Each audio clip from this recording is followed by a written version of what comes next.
Gary Neville looking for his first goal for Manchester United. What a time to get it! Oh, what an incredible cross. Manchester United head to Ellen Road this weekend for one of the most hostile fixtures in English football. Ruben Amorim has spoken ahead of the Leeds v United, stressing the need for a collective effort, focus and aim the chaos and belief in long-term process.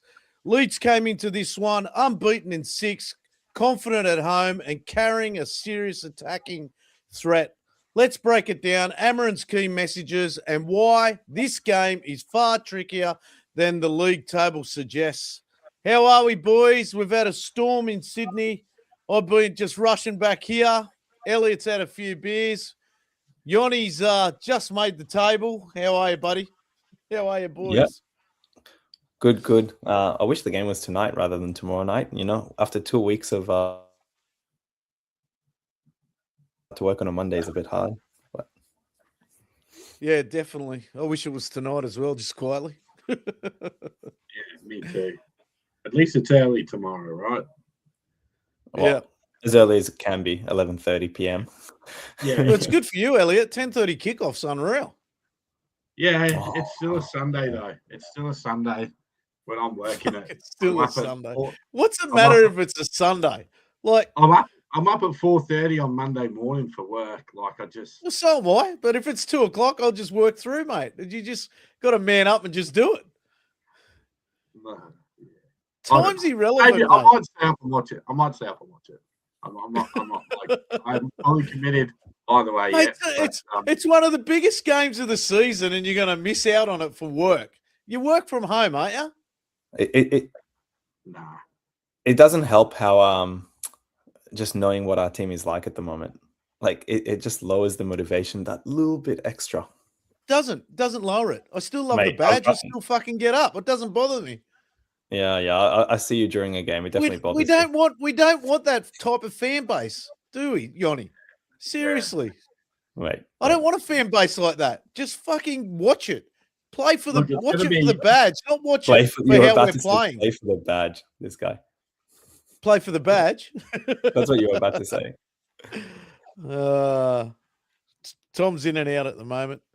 Anyways, let's go into it. We can't talk like this all night. Let's let's get into Elliot's lineup. I had to make some late changes to it.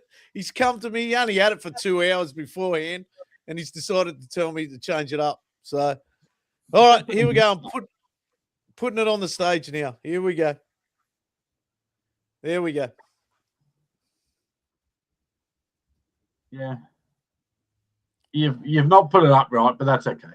Yeah. Casemiro is the right-sided midfielder. Mate, I just rushed home and I fucking just did it. Nah, I'm it's supposed fine. to top it over. It's Yeah. fine. It's fine. I think probably the lineup that I think that we would all probably prefer is just that 4-2-3-1 formation where it looked like we played that against Newcastle, with Dorgu playing at that right wing, but obviously quite that three behind Sesko quite fluid and interchanging where they are in the field. That's sort of what I'd like to see tomorrow. Obviously, maybe something that we have as an advantage is that teams can't set up against us properly at the moment because they're not sure if it's going to be Amorim's sort of, consistent three, that three at the back with the two wing backs, or if it's going to be just that flat back four. So, it can be either team, but I do think that the team will be just unchanged from the draw against Wolves, just because of the lack of personnel that we've got available at the moment. I like how you said that, teams find it hard to set up against us because they don't know what we'll line up as. I feel like even we find it hard to set up in general. It's not just opposition. I agree with you, Yanni. I agree with you there. Yeah, it's funny. You look at Newcastle and that Newcastle game and that Eddie Howe was quite confused in that first sort of 10 minutes around sort of how we were. Because we also trained as the 5 in the back. Like in the warm up, we acted like we were going to play 5 in the back, and then we were like, jokes. Yeah, and maybe that's just a bit of tactician from the manager. I don't know. You know, maybe we'll. Yeah, we can hope we'll see that a bit more this year. Did you see that? The Lecce president was saying that for them, Dorgu's best games actually came when he was playing right winger. Yep. It's interesting. We've got Deanie. Adam, it's not summer in Sydney. Mate, I've just come back from futsal, an hour and a half away, and it's been pissing down rain. Here we go. Here's the man. It's been pissing down rain, and I've just thrown a jumper straight over the top. How are we, Paul? Mate, he's grown a mo for the game. Is he just in time? It's been there a while. So we're just going through it. Good. Mate, you're pumped for the game, I gather? Oh, always pumped for the game. Yeah. I mean, Leeds, obviously, it's always a little bit more spicy, but it's another game, and hopefully it's I'd like to say another 3 points, but certainly Best 3 points of the year. Come on. Yeah, the first 3 points of the year. That's the way. Let's be positive. Yeah. Look, it's going to be one of those games, man. I don't know where we go in this game or how we go. It's going to be a young team. We had Ruben come out. He's basically said we're not buying anyone in January. So unless I read that wrong or heard that wrong so we're not strengthening the midfield. We're going to go. No one's going either. Yeah, no one's going either. Yeah, so I think he has to say that though because of Xerxes. He actually has to say no one's going. Yeah. And potentially Collier's back. Collier's been recalled from his loan. He's obviously injured, but maybe in a few weeks' time he'll be available again. Well, I was reading on him today because I was looking him up, and they were saying 8 weeks before he's back. So 2 months. Hopefully, was he injured over there first? So he's had a few weeks over there injured. So that's all right. So hopefully, I think that's why he got recalled, right? Because of the injury. Like it's long-termish. Yeah. So anyway, so he's strengthening up the midfield. I've just had Tom. He said Aidan Heaven's just been announced as Player of the Month, which is good. But this is going to be most certainly his biggest test, man. It's so hostile there at Ellen Road. So, mate, it'll be crazy there, I reckon. Like I remember when United played Leeds in Perth, and that was crazy enough, let alone being at their home ground. So that was nuts just there. So I don't know if you've seen. Have you seen the press conference? Have you seen Amorim's kind of talk yesterday? He was kind of talking about it. And he was kind of brushing it off a little bit, I thought. With the young kids will put them out there and they have to cope with it. I don't think he fully understands it. I don't think he fully gets it. Like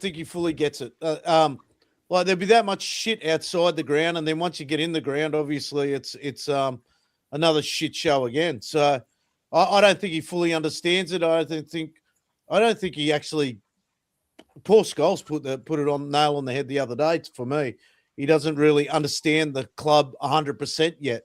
So, or let alone maybe the Premier League. So, with some of the stuff that he does, especially at Old Trafford. I think that checks out because if you think about it, there's no one left nowadays from that back then that is so into the club and like the history and this and that. So, like, how would he understand it? It's like. Kath isn't there, for example, like all the people got made redundant, this and that. So the club isn't what it was before. So how can you understand what it was? Yeah, totally agree there. Yeah.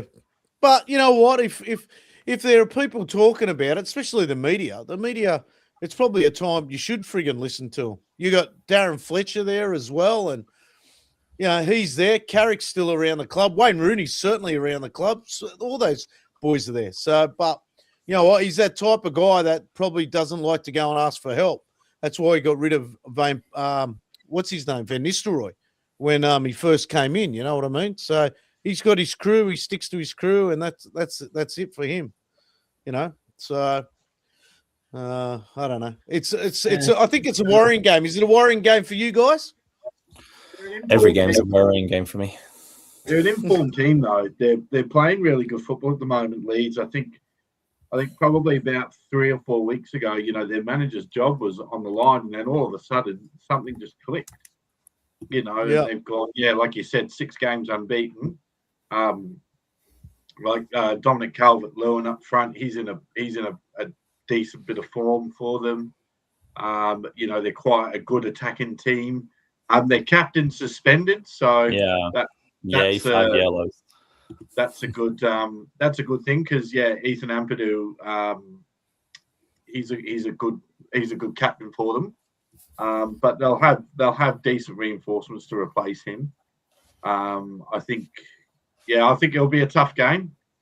Out of, I guess, probably the Wolves game, this game, and the one we've got against Burnley next, this game was the one that I was probably most worried about. It doesn't bode well for us considering we drew against. Yeah. Well, look, we've had some really good past results. Again, I mean, not last year, obviously they weren't around, but the year before, Yeah. What was it, 4-5-0 and stuff like that? But yeah, we did well against them when they had Bielsa because they were a pressing team, and then we would just counter. Yeah.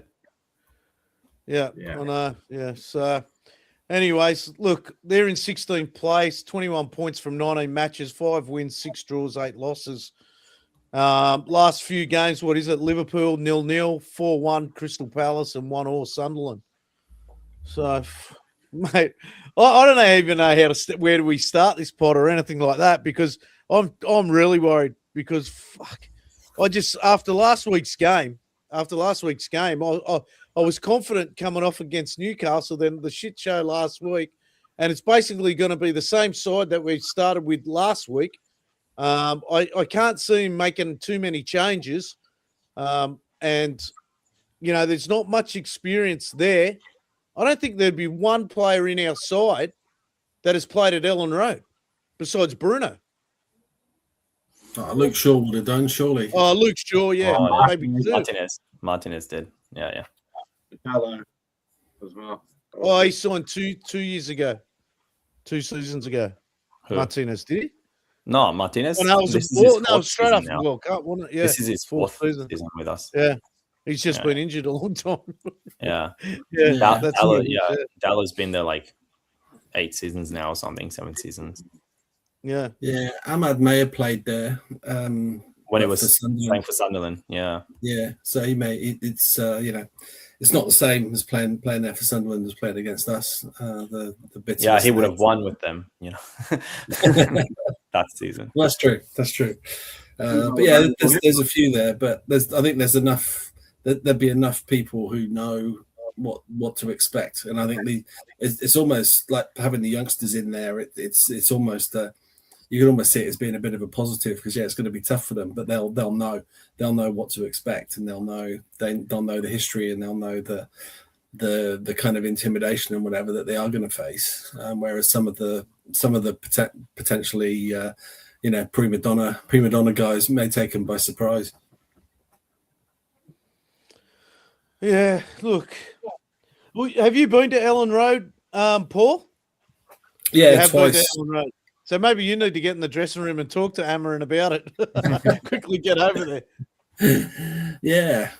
I mean, it's difficult. I was thinking about it earlier from what you said, and when you sort of mentioned this, and it's kind of it's a weird rivalry because to me they're like people talk about United's rivalry with Liverpool, with Arsenal, with whatever, but I think all of those rivalries you always got the overarching kind of feeling that it was a rivalry but their fans generally seem to love their own clubs, and the kind of the rivalry with United was different, whereas I think Leeds is different because I think in a lot of cases it almost feels like the Leeds fans actually despise United more than they actually love their own club.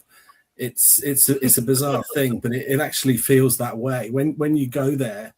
We always used to say it's like going to backward land, because it feels like you're stepping back in time to, it's like Neanderthal man kind of parading around. You've got dads holding up their little kids and, telling them to do airplane signs, and, dad's jumping in front of, young 5-6-year-old United fans in United shirts and shouting abuse at them. And it's just bizarre. It's like behavior that you just wouldn't see you wouldn't see that at Anfield. You wouldn't see it at anywhere else. And then you get into the ground, and you're literally, these guys aren't even watching the game. All they want to do is throw missiles and hurl abuse and spit and whatever at where we are. And it's kind of like, what is this? And again, you just don't get that at Anfield. Yeah, you get a few missiles and stuff come down on you, but it's nothing like you get there. It's just pure vitriolic hatred. And it seems to go beyond kind of anything else. And trying to think about why, there's obviously Lancashire, Yorkshire, there's that goes back hundreds of years. United Liverpool, Manchester Liverpool, is a rivalry that goes back. It's way beyond. It goes way past football. Goes right back to the Industrial Revolution. But the United Leeds thing, there's no real reason for it other than Lancashire, Yorkshire. But the same rivalry doesn't exist with Sheffield Wednesday. It doesn't exist with Bradford. It doesn't exist with Huddersfield. It's just there, and it's very difficult to find a reason why. Some people say the hatred's there. I was actually reading up on that today. I was reading up on it today. I was thinking to myself, because when I was putting the posters again, I knew about the white rose, red rose, everything like that, and so I thought I'll dive a bit deeper into it, but I could hardly find anything on it why the hatred is there. And just talking about like before being in the ground and outside the ground, when we're in Perth, we were getting to the games fairly early and stuff like that. And we had one of our young guys, mate, he would have been 15. He's probably younger than that, because he was the same age as Alyssa. And he's rocked up to the ground and he was just by himself. Next minute, one of these Leeds supporters absolutely started ripping shreds off him big time. And, mate, I don't reckon Lockie was any bit older than maybe 13 or 14. And look, and he's one of the quietest blokes you'll ever see in your life. And this Leeds supporter just wanted to rip him a new one. And so lucky we caught up with him. Yeah. Nuts. It's weird. It's weird. I mean, I've sort of chatted to a few mates this evening and just said, what's your thoughts on it? And a couple of them have sort of suggested things going back to the 60s, cup semi-finals, where there were big followings from both clubs. Games at Hillsborough. There's one at the City Ground, I think someone mentioned. That was a replay, the cup semi-final replay, where they were a bit controversial. There was a bit of argy-bargy. One mentioned a game in the 70s where apparently, I'd say apparently United took literally tens of thousands across the Pennines. It's only like a half-hour, 40-minute journey across there, so they took thousands and thousands in a game that wasn't all ticket and pretty much took over Ellen Road. There was talk that some sections of Leeds fans were actually held back in their own ground for their own safety because it was all kicking off so much. Which a good look, and is something that probably still wrangles in some people's heads now, even though it's like 50 years on. There's probably still some meatheads out there that want to kind of get revenge for that. But there's nothing really that it's a rivalry that just seems to have come out of nowhere. And when I first started going up to Old Trafford, when Leeds were in the second division, no one really even mentioned them. it was just they were their Leeds down there. No one really talked about them, but I knew you hear that they're singing songs about how much they hate United and blah blah blah, and it's kind of weird. It's kind of odd. but it is what it is, and the world's a colourful place. Look, I suppose we should dive into the game and everything like that, and we might touch on it at the end of the pod. We'll get Paul to tell us a story about him at a game versus Leeds, even though he's touched on a little bit here. Where do we go? Who do we have marking Calvin Lewis? Who marks him? Who tries to mark him out of the game? Do we put Aiden Heaven on him, or does Martinez stick tight to him, or do we play? I don't even think he starts. I don't actually think that Calvert-Lewin actually starts. I actually think he's an impact player that they'll bring on later in the game. They've got some very big physical strikers, Leeds. That is it Checker, is it? Quite a big physical player. And they do play with the two wing backs as well. So I think their shape could be quite similar to us. So man for man, we should be okay. But I think Calvert-Lewin will be impacted. Well, will come on as an impact sub with maybe half an hour or 20 minutes to go, depending on how the game's going, because that's sort of how he was introduced in the Liverpool game. Neil brought him on with 20 minutes to go to try and sort of, maybe nip a late goal. And I can see it being sort of maybe a similar, a similar scenario to our game. Yeah. And that's all we need. Like we're pretty poor back ends of games, and especially there's a nervous tension in the air on this podcast right now. I can feel it. Yanni's not saying much. Elliot's trying to dive a little bit deeper. Paul's a little bit each way on this. Me, I'm not confident at all in this game. I really want him to prove me wrong. But I'm so worried about this game. I could end up putting something through the TV in the cave. Yeah. I guess my issue is that, you have the Newcastle game and you think, oh, yeah, he's adjusted. He's tried a different system, this and that. He's learning. And then the next game was just the same. So it's just a bit of just depressing. Yeah, I think here to an extent, it's like systems and shape and whatever. It almost goes out of the window from the start, because the Leeds are going to come firing in. There's going to be big tackles, probably multiple big tackles in the first few minutes. If our guys aren't in there with 100% committed, 100% in it with their full hearts and everything else, they're going to get stuffed.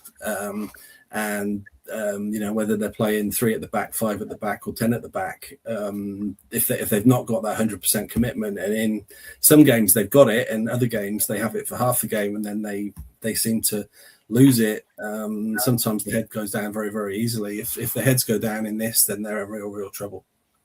I guess the good thing is that it isn't Ellen Road, so we will probably play a slightly more counter-attacking kind of game on our side of things. So that's something that has worked out for us quite well whenever we're not the ones pressing, because we lack creativity when we press, especially with Bruno out at the moment. So that could help. Yeah, but I think that commitment thing, it comes in even more when they are trying to do that, because every time they get the ball, they're going to be whistled, they're going to be booed, they're going to be, they have high tackles coming in on them and everything. And if someone's head drops and they need, but to be fair, Bruno is probably not the best at talking to the team and getting heads up. I don't think anyway. He's certainly not a Roy Keane in that way. But it's if players' heads do start to go down, I don't know who the necessary leader is out there that's going to start talking them back up again without a couple of the big names who you would see as potential captain material. So it's going to be interesting. See a bit more of that from Martinez. He seems to have that little bit more of that type of captain in him, I guess. But it's still new and fresh to him. I think the other thing that whether it's an advantage or a disadvantage for us is that we have had a little bit more of a longer break between games than what Leeds have. So Leeds played on Friday morning against Liverpool, whereas obviously we played Wednesday morning. So there are, we've had a little bit more time to recover and maybe learn from that draw against Wolves, whereas, a reasonable positive result from Leeds, but probably quite a physically grueling game against Liverpool at Anfield and a 0-0 draw. They're probably, with a couple of days less rest, maybe that's something that will be an advantage for us come sort of that last part of the game where legs are getting a bit tired. I think that's where United fans are a little nervous coming into this game. Paul touched on it. We don't know what lineup we're really going to get or how we're going to set up. For all we know, Dorgu probably may go back on the right-hand side, being that's where he played his best game. I think that's my biggest. 100%. I think that's my biggest worry, how we're going to set up. So, I think that's most supporters. It's just the other thing is I've got Dino. He's got Casemiro red card first half, Ugarte second half. In the midfield, we're going to need so much discipline, and especially you've got Martinez out there, Casemiro, Ugarte. They're all physical players. We're going to need so much discipline, and again, you got Aiden Heaven. He's still learning his way at centre half. Luke Shaw really needs to guide a few of these players with Martinez. I mean, you're not guiding Casemiro too much, but yeah, that's my biggest worry, that midfield again. And these guys being disciplined, especially if they do start coming in hard like Paul was talking. Yep. I got one here from Tom. If we don't start well, I fear it will be a bad one. Leeds are due a win against us, and we can't hide from the fear and the hysteric. What's it called? Hesitancy of United on the pitch. Hope I'm wrong, but I'm not feeling it. I need my glasses on. I haven't got the big screen up. Sorry, boys. Yeah. Yeah, I'm with Tom. I'm so nervous over this one. I've got Dino Cunha is going to. What has he got here, Dean? Cunha is going to turn into Cantona at Ellen Road. We can only dream. Cantona didn't mind passing the ball, though. Cunha doesn't like passing the ball. Hopefully someone's had a word with him about that. So, yeah. Look, we need a game out of this world, to be honest with you, from United. At the middle part of the second half, start the second half well. Maybe we might play poor in the first half, then come out the second half. I don't know. It's hard even to talk about. But I'm that lost with this team.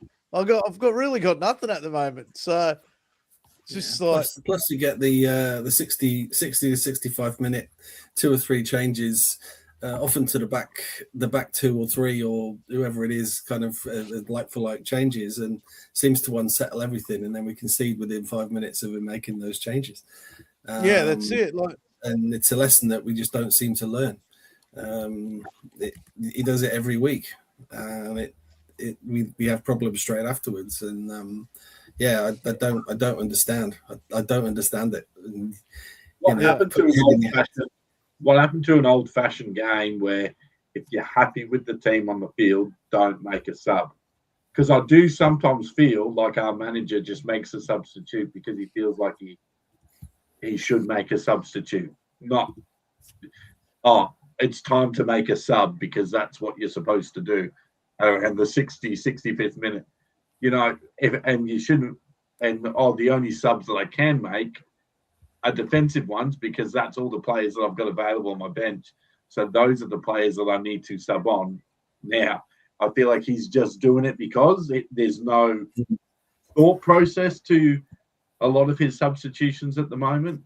I'm not sure if you fellas feel the same way, but keep the team on the field. If you're happy with them and they're performing okay and the results going in the direction that you want it to go, keep the players on the field.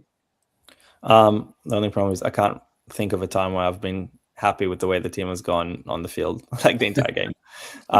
However, I will say I do agree with you because it's not like we have 2-3 games a week every week, and you need to sub them off because they're getting tired and this and that.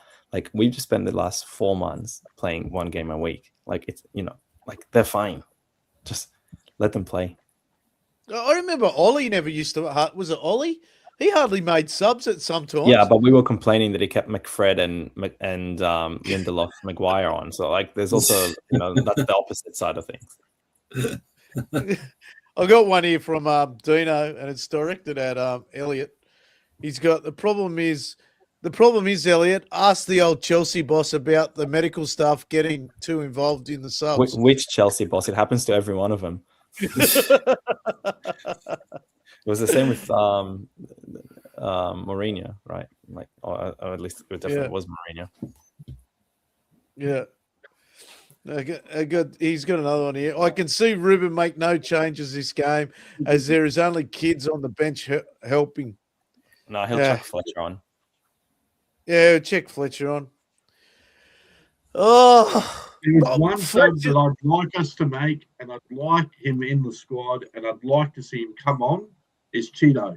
That's the one player that I want to see come on and play. You need to start getting some value in your cards. No, it's not about that. Right. I actually think that this guy can make a bit of a difference for us coming off the bench. It's a like for like with Sesko in a way. It's a big lad, and he's a goal threat in that 18-yard box. I'd like to see him come on and and see what sort of impact he's going to have to the game, because I think it'll be a positive one.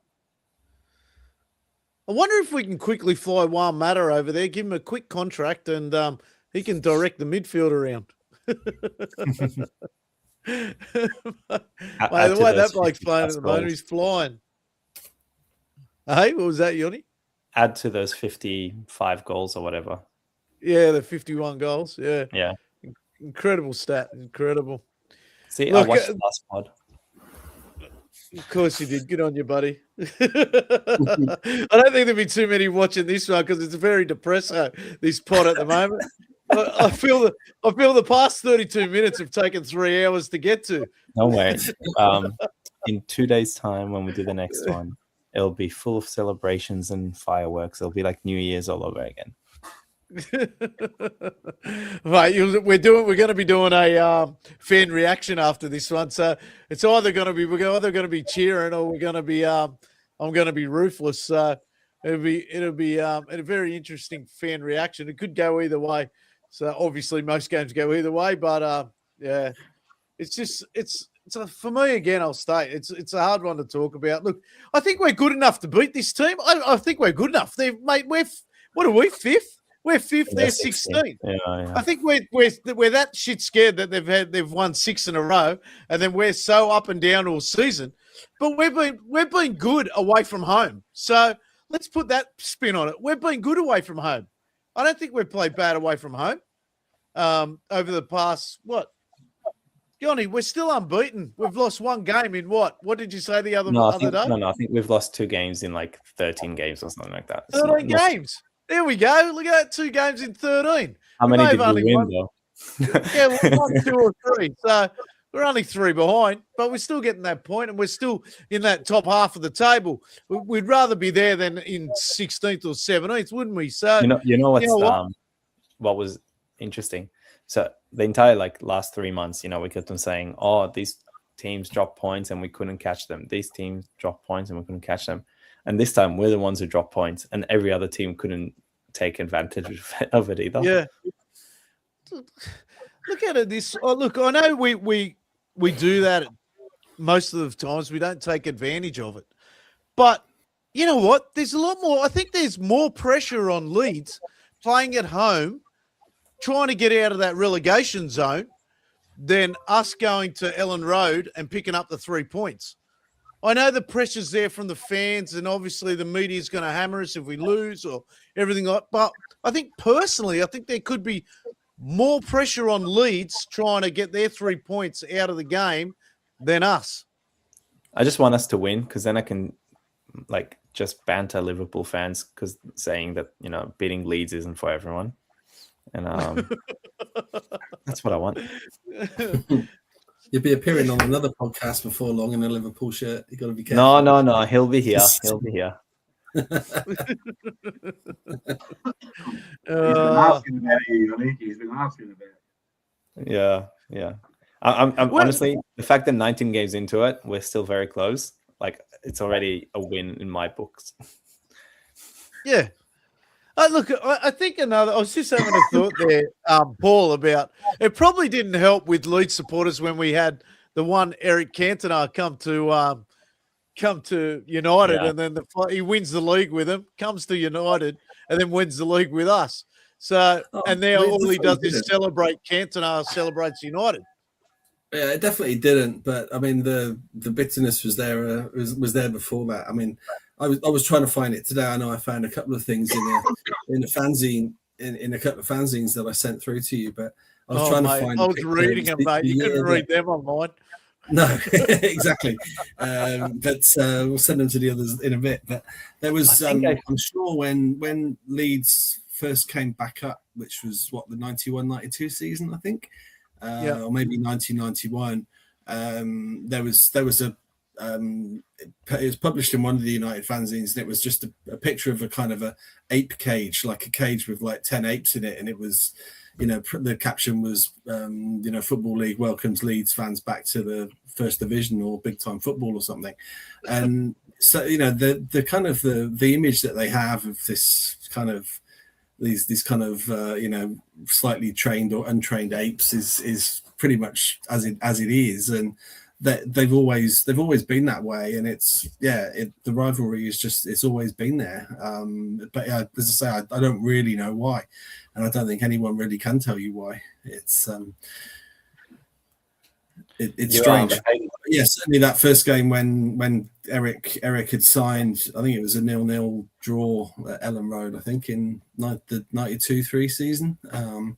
Or I'm pretty sure maybe it was the season afterwards, but I can't remember whether we'd already played them by the time he signed for us. But the atmosphere that night was pretty toxic, and I didn't go to that game, but I can remember watching it on the TV. It was a Monday night, and the TV had built it up, and there was all the flags. Every time he touched the ball, he was being booed, and there was a few big tackles kind of went in. He got very little protection from the referee, which obviously stoked it up even more. But I think the season afterwards we won 4-0 there, and did he score and he missed a penalty? I think. I'm pretty sure that's right. Maybe sure. It's beyond my years. Let me tell you. You weren't even born then, right? No, I was just a wee little boy. Yeah. No, I think he put one, rolled a penalty past the left-hand post at their end in a 4-0 win. But I think he's in another game he scored a penalty down at the same end, I think. But but it was never going to be a fun place for him to go after that. No danger. Paul, I think you just sorted out the catalyst we need. So in the 90s, we got Cantona from a team that just won the league, and then we won the league. Then in the 2010s, we took Van Persie. Yes, they didn't win the league, but obviously it was GOAT level kind of striker. We win the league. We just need to go get Haaland. All right, done. Like easy. Just give him $1 million a week, and then we'll win the league. We're good. We can play those long balls to him because he's strong enough to get past them. So, mate, he's strong enough to do anything. Mate, he's awesome. I hate him so much. Dino's pointed out that Dan James isn't playing. So thanks for that, Dino. Is that a good thing for us or for them? He doesn't play for them anyway. He sits on the bench. Yeah. He doesn't really feature that much.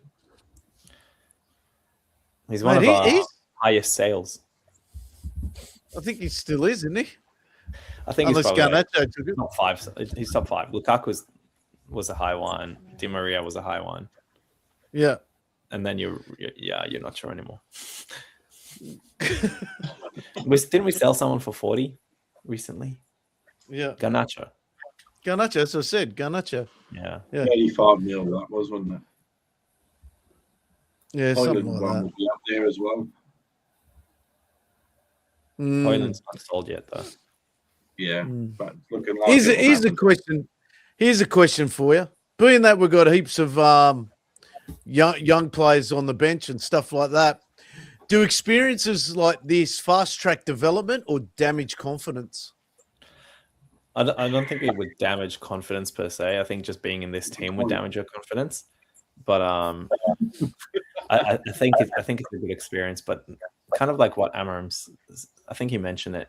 Like, you want to come in as a youngster into a functioning team. Like, you know, it can't always be possible, fair enough. But that's what we have had in the past, and that's why it works. Like, you know, if you come into a dysfunctioning team, it's a lot harder for them to succeed long term.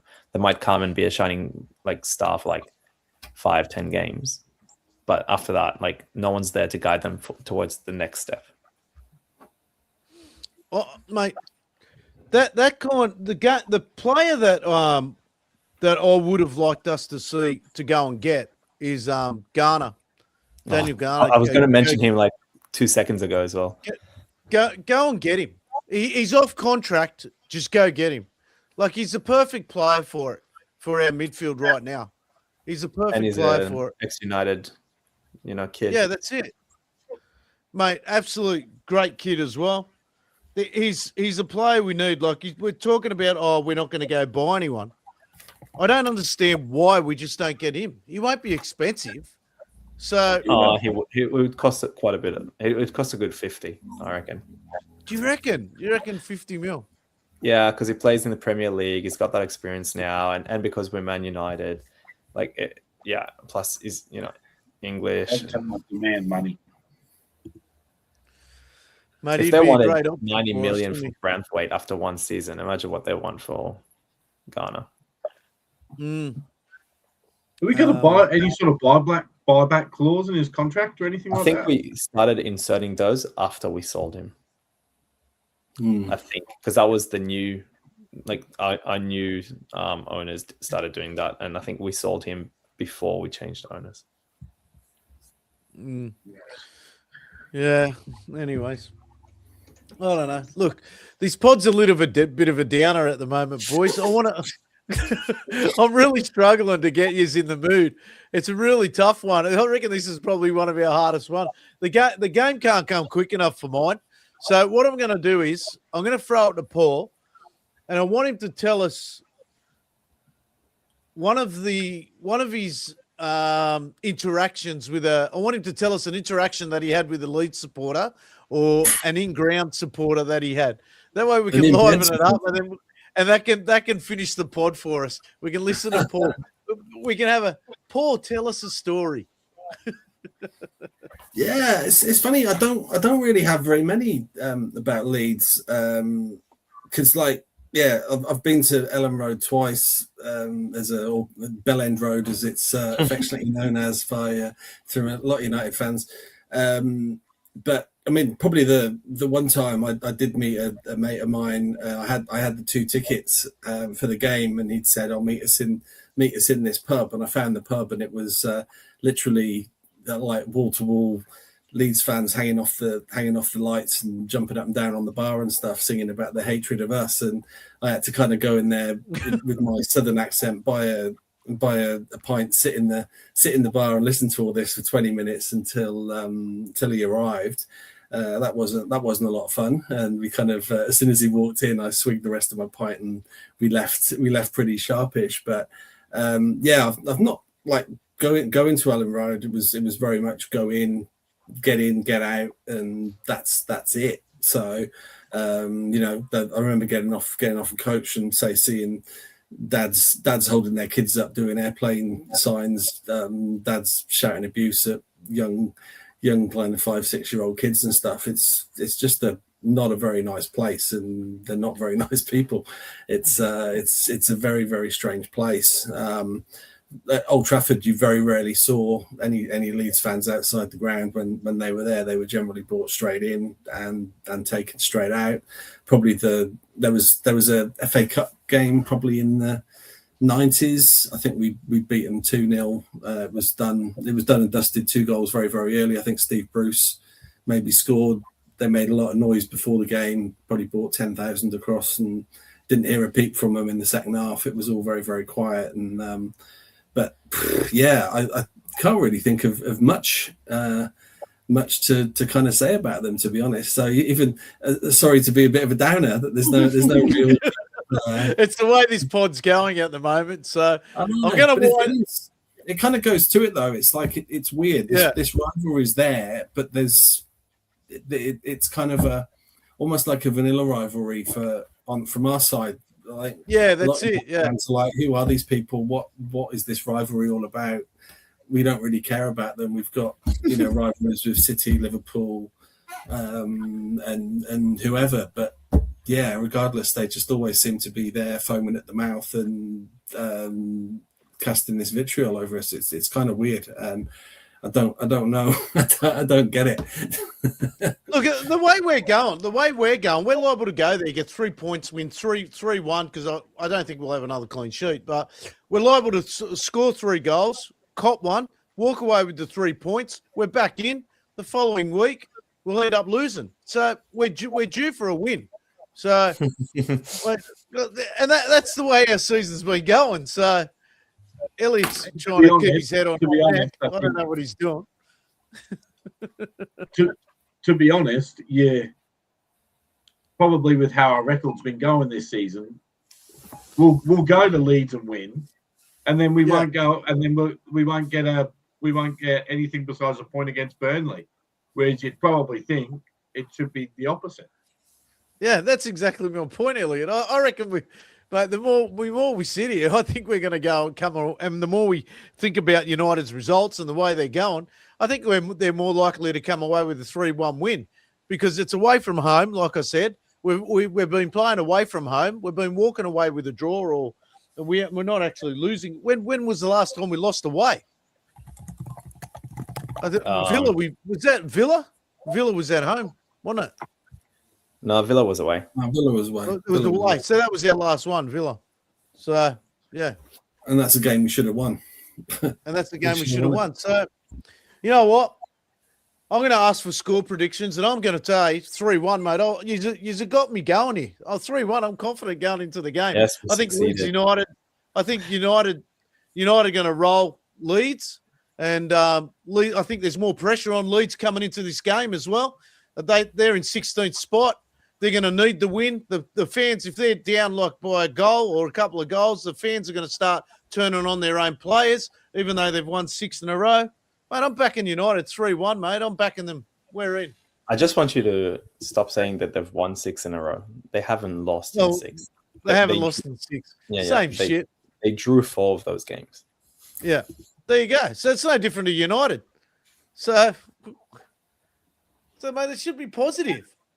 Come on, people. Yeah, well, I'd have gone for a 3-1 as well, trying to be positive. And but as you've gone 3-1, I'll go 3-2, just on the basis that our defence is guaranteed to make some absolute howler at some point, and maybe give him a 3-2. I reckon clean sheet, 1-0, hard fought game. Yeah, I've got Dino calling out Elliot. He's got to stop watching the Big Bash. Yeah, he's crying, eh?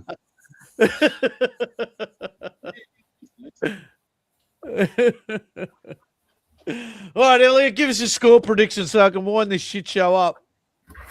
2-1, mate. 2-1 to us. 2-1 to us?